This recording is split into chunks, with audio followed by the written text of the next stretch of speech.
Yang punya garis tangan ini disimak.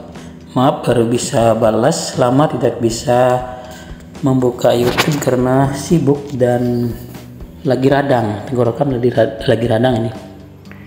Ini saya akan komentari. Pertama adalah karakter tangannya. Karakter ini biasanya sangat menarik bagi individunya ini.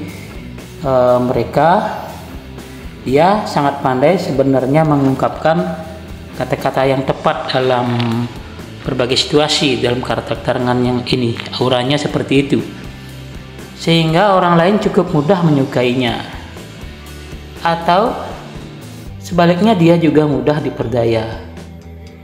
Dan anehnya juga dia berpendirian keras karena garis kepalanya pendek. Tapi kesan pertamanya tidak akan menunjukkan orang yang keras. Jadi pemilik telapak tangan ini biasanya kritis terhadap orang lain pada saat-saat tertentu. Namun jika ada yang mengakui kesalahannya di depannya, dia akan sangat memaafkannya.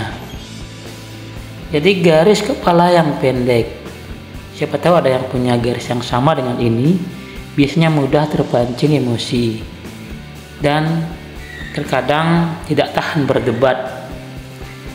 Garis kedua, garis asmara atau garis hubungannya rusak. Biasanya dari 10 orang yang saya temui bergaris tangan seperti ini mengalami suatu masalah dalam hubungan percintaan pada saat mungkin pacaran atau pada saat pernikahan. Jangan berkecil hati, bisa saja tidak selalu terjadi apa yang saya katakan. Garis tangan kirinya, garis cinta ini putus dan tidak ada sambungannya, benar-benar terpisah. Kemungkinan terjadi perceraian, tapi sayangnya tidak terlihat garis perkawinannya dalam gambar ini. Garis tangan kanannya patah, jadi ini menguatkan efek buruk dari garis putus di tangan kirinya. Namun pribadi yang cukup menarik ini biasanya mudah untuk mencari pasangan kembali. Tai lalat di Bukit Venus di dataran Mars biasanya mengalami masa sulit di awal-awal kehidupan sebelum nanti mengalami masa jaya. Sedikit renggang di jari-jari tangan. Jangan terlalu royal terhadap hal-hal yang kurang perlu. Biasanya ini ngirit, tetapi jika sudah suka sama sesuatu, maka akan mudah keluar uang. Dan juga hati-hati menyimpan rahasia pribadi. Pribadi tangan ini hangat dan agak keras, tetapi sering menangis dalam batin. Sarannya di sini adalah jangan menuruti perasaan dan emosi, terutama dalam pikiran, karena akan mudah tergelincir dan memasuki lingkaran masalah yang menghanyutkan. Jika ini terjadi terlalu dalam sehari full, bisa menjadi berpengaruh ke dalam kesehatan. Gangguan yang terjadi pada punggung, mata, saraf, dan juga bagian peredaran darah, pusing karena garis kepala putus-putus, pusing, dan juga mungkin pelupa. Bisa mengalami pernah stres. Ini entah benar atau tidak, ini prediksi. Jika benar silahkan komentar. Ini seperti ini karakternya dalam tangan ini.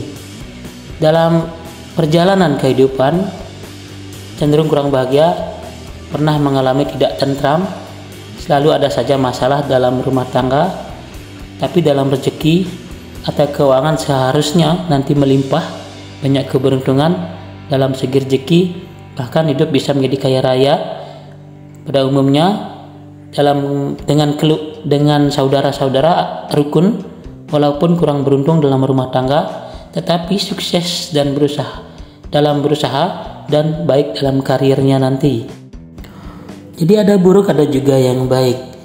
Anda kadang mendengarkan pendapat orang lain tapi mungkin tidak mengikutinya atau melaksanakannya.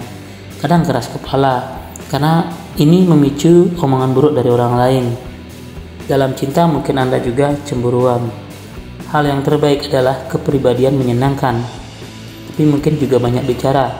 Kalau bekerja dengan relasi bagus, karakter tenang, bersahabat, lembut, dan selalu ingin rapi, bersih, dan terorganisir. Dan ketika memulai suatu pekerjaan selalu ingin melihat hasilnya. Ya, kalau padahal belum. Mau juga dia bekerja keras. Pola pikir cukup dewasa dan bisa bergaul dengan orang tua. Kemampuan untuk mengarahkan atau menyelesaikan pekerjaan itu cukup bagus. Jadi tujuan Anda jika punya tujuan cita-cita nanti tercapai cukup di usia 46 tahunan ke atas. Jangan percaya 100% karena ini hanya prediksi, tentu saja pergaulan, kelahiran, dan juga doa, usaha sendiri yang paling penting. Jika ini mengalami masalah rumah tangga, kalau berpisah, biasanya akan menemukan kembali jodohnya, dan di situ biasanya kembali ke dalam diri masing-masing untuk merawat hubungan tersebut agar menjadi langgeng. Saya asumsikan hidupnya ke depan lebih baik daripada masa lalunya karena tidak banyak garis-garis minor yang merusak garis-garis utama. Garis-garis utama putus sendiri tanpa diputus orang lain. Jadi untuk itu tetap semangat jika mengalami hal-hal buruk di masa lalu. Karena garis ini, telapak tangan ini auranya bagus. Walaupun kadang semangatnya turun karena ada bukit-bukit yang lembek tidak menonjol. Jadi hanya sampai di sini saya bisa sampaikan karena dalam keadaan yang kurang fit, radang tenggorokan.